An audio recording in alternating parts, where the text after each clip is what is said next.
Oke Prof, selamat datang Prof. Wah seger banget. Alhamdulillah. Prof, saya tuh memutuskan untuk bahagia. Kalau sesuai dengan YouTube penjelasan lu harus bahagia. Oh iya, saya bahagia. Betul. Karena apa? Karena kalau yang datang tuh profesor, guru besar tuh saya bisa dapat ilmu tanpa bayar, tanpa sekolah S2 atau S3 khusus buat yang itu. Gitu Prof. Sehat ya Prof ya? Alhamdulillah sehat-sehat. Yes, masih sibuk di mana aja Prof ini, muter-muter ke Asia Tenggara apa dunia? Wah, sekarang pandemi ini lebih banyak di Jogja. Di Jogja aja. Oke. Prof, kita sambil ngobrolin yang enteng-enteng dan asik-asik aja soal milenial, Gen Z dan Gen Y dan Gen Z. Kalau dari dari riset Gen Z dan Gen Y ini tuh memang termasuk yang suka mager, Prof. Jadi kadang mereka merasa bahwa kalau bisa instan kenapa harus dibuat ribet. Nah, terus kemudian ada lagi demam FOMO, fear of missing out. Apa-apa kalau nggak cepet kayaknya itu bukan identitas kita. Nah, menurut jenengan kira-kira apakah ini cuman demam sepenggal waktu atau memang ini akan jadi sebuah karakter, Prof?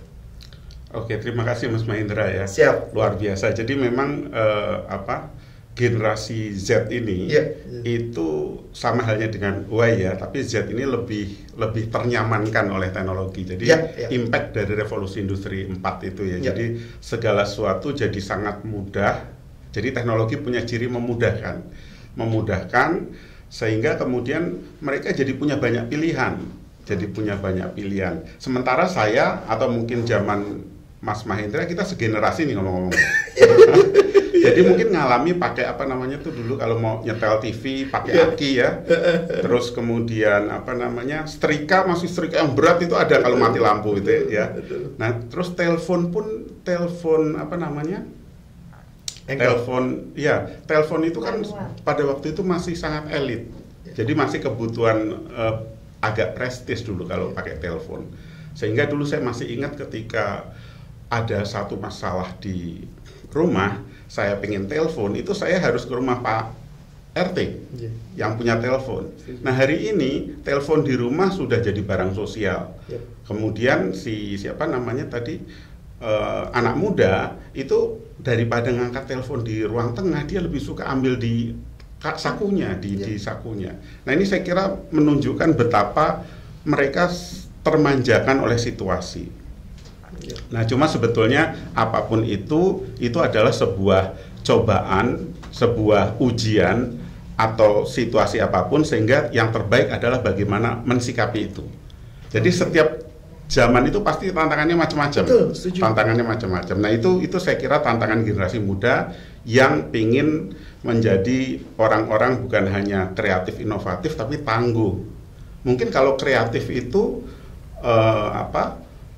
sekarang jadi kreatif luar biasa, tapi kalau masalah ketangguhan ini yang kita perlu bangun, ini ketangguhan, resiliensi tahan. Betul. Saya kira itu. Oke. Kalau dari sisi yang tadi, Prof. Jadi demam pansos ini kan memang menjadi demam pansos, maksudnya panjat sosial. Oh, iya. Ini harus anak muda, Prof. Ini yang nonton soalnya mostly milenial. Nah, bahkan gini, Prof. Demi konten semua tuh dihalalkan lah, anggap. Jadi kadang ya udah, aku gampangnya gini kok. Nah, apakah memang ini jadi budaya atau kayak memang ini hanya sekedar anomali saja, Prof? Oke, jadi sebetulnya anak-anak muda yang saya lihat itu punya potensi yang besar, punya potensi hebat ya untuk melakukan achievement sampai di situ. Cuma sekali lagi persoalannya atau tantangannya adalah tadi bagaimana dia punya daya tahan tadi, punya resiliensi ya. Nah, kemudahan itu seharusnya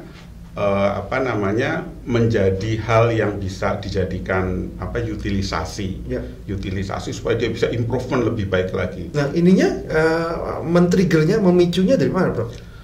Nah ini menarik nih. Sebetulnya kalau dari sisi perilaku pen-trigger itu bisa sifatnya eksternal, jadi bisa melalui education, bisa dari keluarga, bisa dari lingkungan. Tapi sebetulnya yang jauh lebih penting adalah bagaimana memunculkan sesuatu itu dari dalam. Jadi dia punya satu kalau kita bicara psyche, ini agak berat dikit nggak apa ya? Iya, ya nggak berat sih sebetulnya. Psychological capital, jadi modal psikologis. Jadi dia harus punya harapan. Kadang-kadang saya kalau ketemu mahasiswa, saya tanya cita-cita, belum tentu mereka langsung tergambar apa yang akan terjadi di masa depan buat dia, apa yang akan dia raih. Yang kedua adalah optimisme. Jadi seberapa optimis dia untuk mencapai apa yang dia cita-citakan. Kemudian yang ketiga adalah self-efficacy, percaya diri. Jadi dia percaya diri untuk merealisasikan itu. Dan yang keempat tadi adalah resiliensi. Nah, saya kira PR-nya sebetulnya ada pada resiliensi, kemudian optimisme ya. Nah, ini sebetulnya kalau dalam wilayah pendidikan di business school itu adalah karakter. Jadi kita bicara mengenai karakter, bagaimana menyiapkan karakter yang optimis, karakter yang antusias, karakter yang confidence. Sehingga kalau saya masuk kelas itu biasanya gini Mas, saya begitu masuk kelas saya cek seberapa nih bahagianya Anda. 0 sampai 10 berapa nih bahagianya. Jadi kalau saya inginnya lebih dari 10. Supaya apa? Supaya dia bisa blessing others, ya dia bisa sharing banyak hal. Nah, saya kira ini sebetulnya kesiapan atau readiness dia untuk berinteraksi dengan lingkungan. Saya kira itu salah satu kunci penting tadi mengenai karakter tadi ya. Nah, karakter itu sebetulnya mulainya dari hal-hal yang sepele, sebetulnya dari yang kecil. Bagaimana ketika tiap waktu ini kita setiap tarikan nafas itu kita ngerasa bersyukur. Nah, ketika kita merasa bersyukur, ini kan sebetulnya pintu masuk ke bahagia tuh. Iya, betul. Jadi kita jadi senang. Jadi sebetulnya kalau kita sedih itu karena kita mikir hal-hal yang membuat kita sedih. Ya. Tapi kalau kita, masuk gitu pada setiap tarikan nafas, kemudian masuk ke paru-paru kita, ke seluruh sel tubuh kita, bahkan sampai ke DNA kita, sehingga kita ini jadi bahagia secara otomatis. Tapi gini Prof, mau nggak mau kan kita disajikan nih konten-konten ini kan selalu konten-konten yang kita lihat ya di internet. Ini adalah konten-konten yang emosional, yang kadang membuat orang-orang baperan dikit-dikit. Nah bagaimana boro-boro mau mikirin bahagia Prof, karena belum apa-apa orang-orang belum dibawa ke sono gitu. Iya Prof. Ya gimana Prof? Nah, saya kira ini perlu memang partisipasi dari orang yang lebih tahu ya, keluarga ataukah lingkungan terkait dengan aspek awareness ya, kesadaran. Jadi kesadaran bahwa sebetulnya kita ini kalau nonton itu dampaknya seperti apa sih? Jadi kesadaran itu penting sehingga kita bisa menyadari sesungguhnya emosi kita ini ya, perasaan-perasaan kita naik turun sebetulnya. Tapi orang yang tahu itu bisa punya alert sistemnya lebih, saya ini lagi bad mood nih. Nah, itu kan alert sistemnya kebaca tuh. Tapi kalau kita tidak tahu, tidak aware, maka seakan-akan udah taken for granted. Saya itu memang kayak gini nih. Saya itu memang seperti ini. Akhirnya dia hanyut di situ. Jadi orang ketika ada masalah seperti itu, malah misalnya putus ya, anak muda tuh putus pacaran, lalu dia malah nyetel lagu-lagu patah hati. Betul. Nah, ini kan artinya melanggengkan perasaan itu. Tapi dia tidak berusaha escape atau mengatasi problem-problem itu.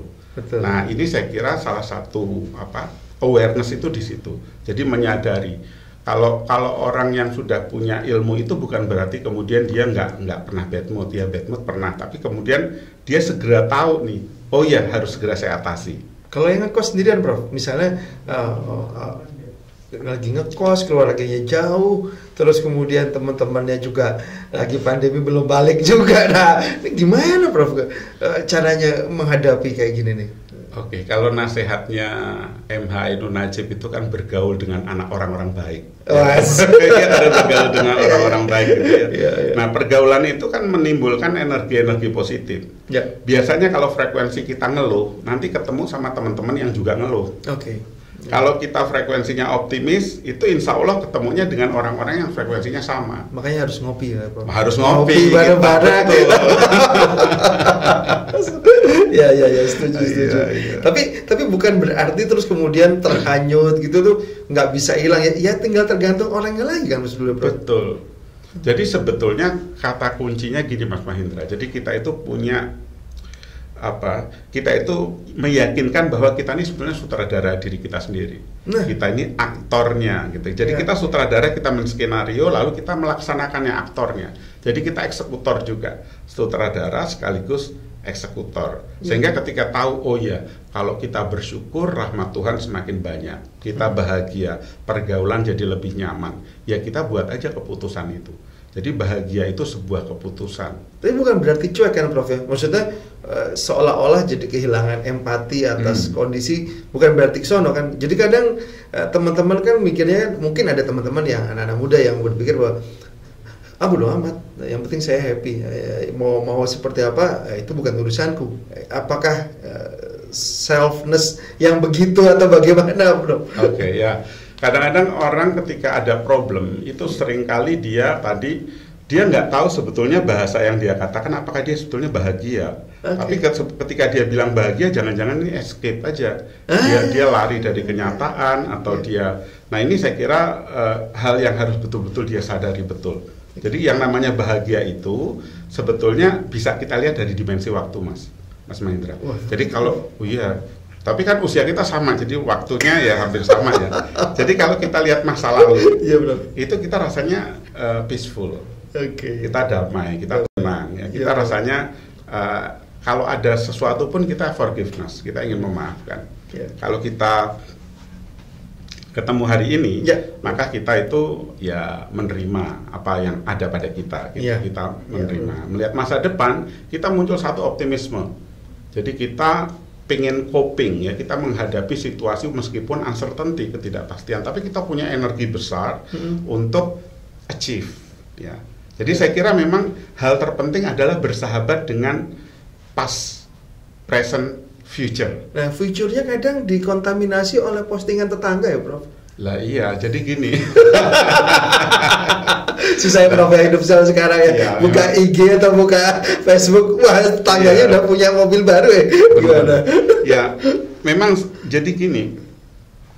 Memang banyak pribadi, kita ini sebagai pribadi sedang melatih tadi untuk jadi sutradara sekaligus aktor. Jadi kalau misalnya kita di jalan macet, itu ketika semua orang marah, jengkel, kesel, ada kemungkinan potensi besar kita juga marah, kesel, jengkel. Betul. Sekarang bisa nggak kita ngambil keputusan ketika mereka kesel, marah, jengkel ini, kita memutuskan untuk peaceful. Jadi kita entah kita zikir, kita berdoa, kita relax gitu ya. Bahkan kita senyum. Nah ini saya kira sarana latihan.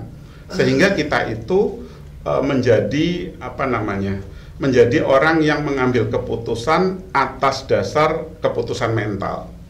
Saya pernah ada pengalaman gini, Mas. Saya itu pernah mau ke kampus, kemudian di perjalanan itu waktu itu waktunya udah mepet nih. Saya lewat jalan itu sempit. Di depan itu banyak bebek yang lagi dianggon. Lah keputusan saya kalau saya marah, ngumpat-ngumpat dan sebagainya nggak berubah, Mas.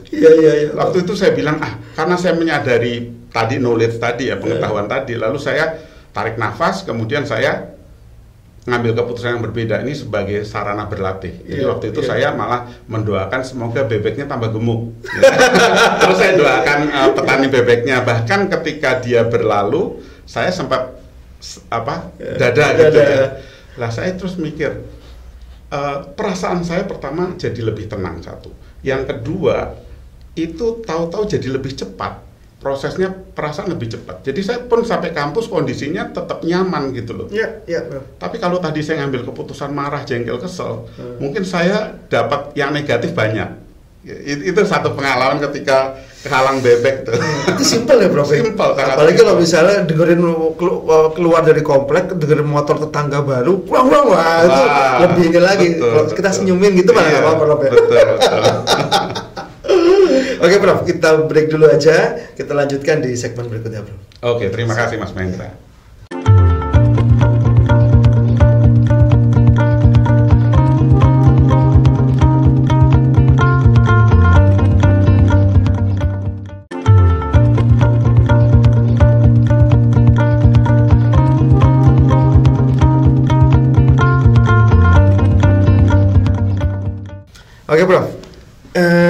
sebagai guru besar manajemen sumber daya manusia, Prof. Kita tahu pasokan millennials kita di Indonesia ini sangat berlimpah. Sampai presiden aja punya namanya staf sus millennial. Tapi apa benar sih, Prof? Menurut Prof Heru, apakah milenial di Indonesia itu sudah siap memimpin? Jangan-jangan dipersiapkan untuk memimpin, tapi ternyata regulasinya juga belum ada. Terus kemudian jangan-jangan pejabat yang senior juga belum ikhlas memberikan tampuk ini, atau jangan-jangan anak-anaknya ngapain harus memimpin dong, paling sampai di atas sana juga saya dijegal. Nah, apakah memang benar kita sudah mempersiapkan milenial di Indonesia itu untuk membangun sebuah generasi estafet kepemimpinan ini, Prof? Oke. Jadi kalau apakah milenial itu memang sudah dipersiapkan? Kalau sistem pendidikan, kalau menurut saya sih sudah menyiapkan ke arah itu kalau dari sistem pendidikan. Kemudian kalau dari sistem perpolitikan itu saya tidak terlalu mengamati, apakah sudah mengarah ke sana. Cuma kalau dari sisi hubungan interpersonal antar generasi, itu saya soroti misalnya generasi kita nih X ya. X. Mas Mahendra juga X ya?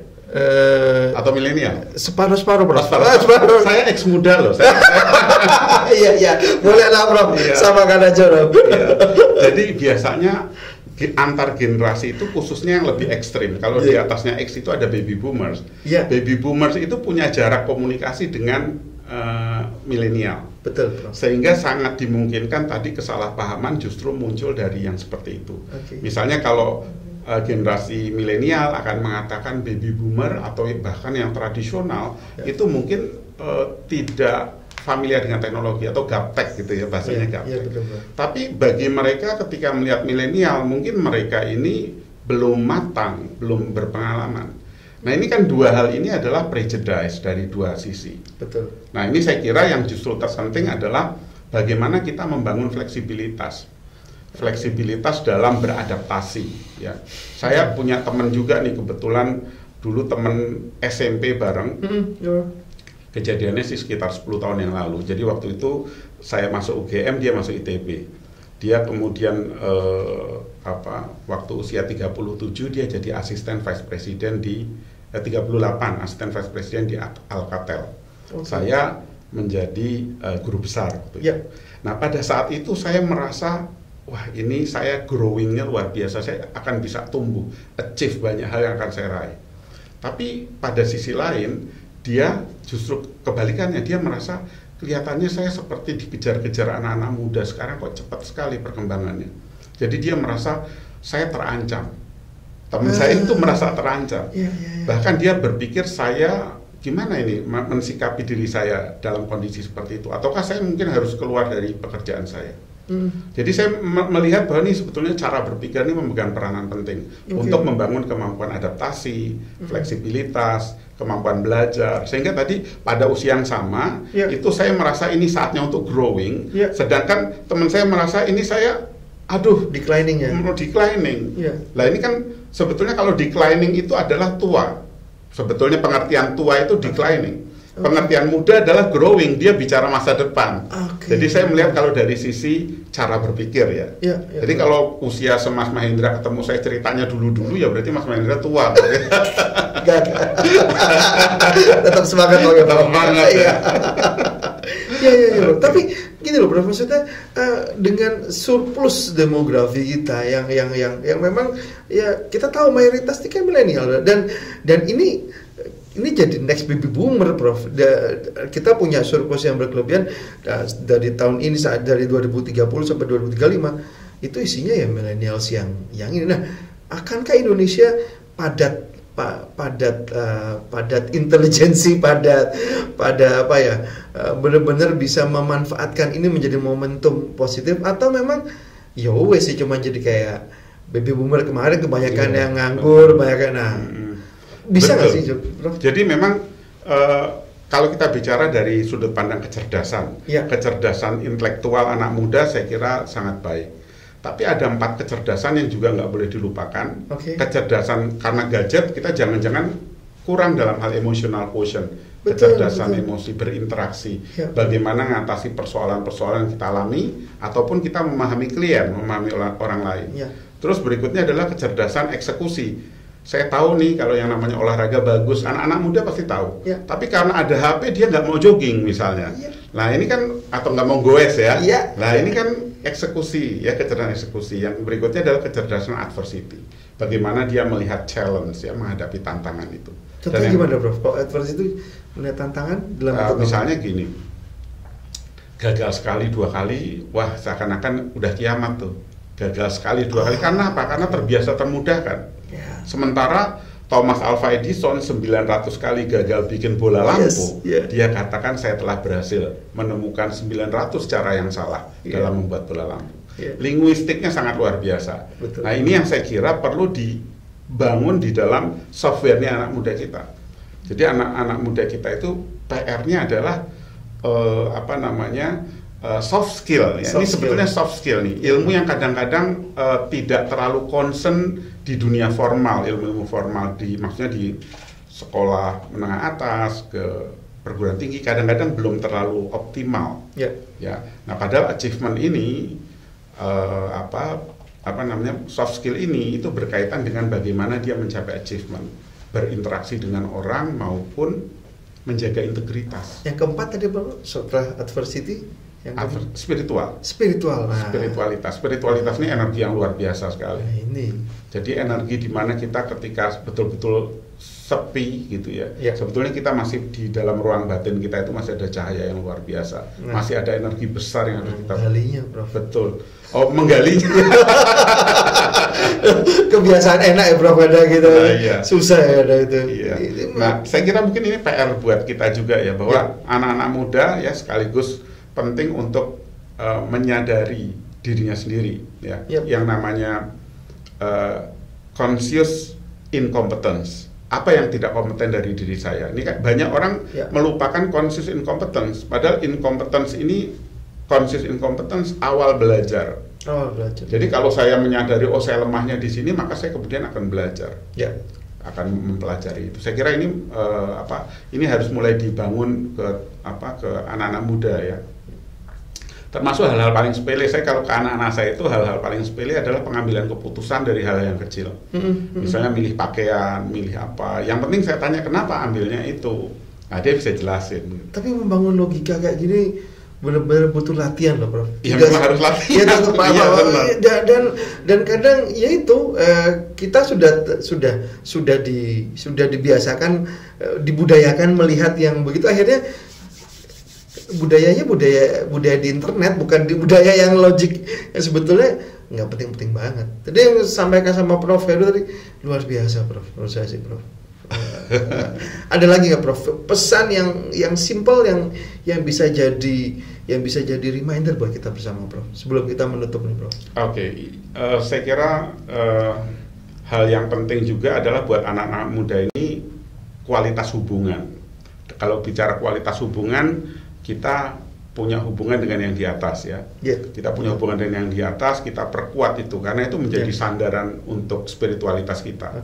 Kemudian yang kedua adalah hubungan dengan kedua orang tua. Hubungan dengan kedua orang tua itu banyak sekali cerita bahwa kalau kita hubungannya buruk ya nanti konsekuensinya akan nggak bagus. Sehingga yang terpenting adalah membangun hubungan itu. Dan yang ketiga, kalau dia sudah menikah ya dengan pasangan. Kemudian hubungan dengan anak. Ini energi-energi yang membuat kita itu merasa sangat senang ya ketika mereka bahagia, tapi merasa sangat sedih ketika mereka ada masalah. Ya toh. Kalau dengan presiden mungkin kita mengagumi presiden, tapi ketika presiden lagi flu gitu kita kan nggak ikut sedih, nggak terlalu sedih gitu loh, nggak sesedih kalau sama anak ya. Terus yang berikutnya adalah dengan orang-orang lemah. Ini melatih blessing others. Ini saya kira menjadi salah satu kunci penting karena dalam hidup ini kita selalu berinteraksi. Berinteraksi sehingga tadi kalau yang bicara dimensi waktu ini kita bicara leading self buat anak muda. Jadi anak muda itu penting memimpin diri sendiri. Lalu kalau mulai berinteraksi itu kita mulai membawakan diri untuk berinteraksi dengan banyak orang. Jadi leading public, leading another itu ada di situ saya kira. Prof, ini menarik Prof, tapi permasalahannya kalau sesi curhatnya diterusin bisa 1 jam lebih nih Prof. Kita cari di sesi berikutnya aja Prof ya. Mudah-mudahan sehat terus Prof. Kita ketemu lagi Prof. Thank you Prof Heru.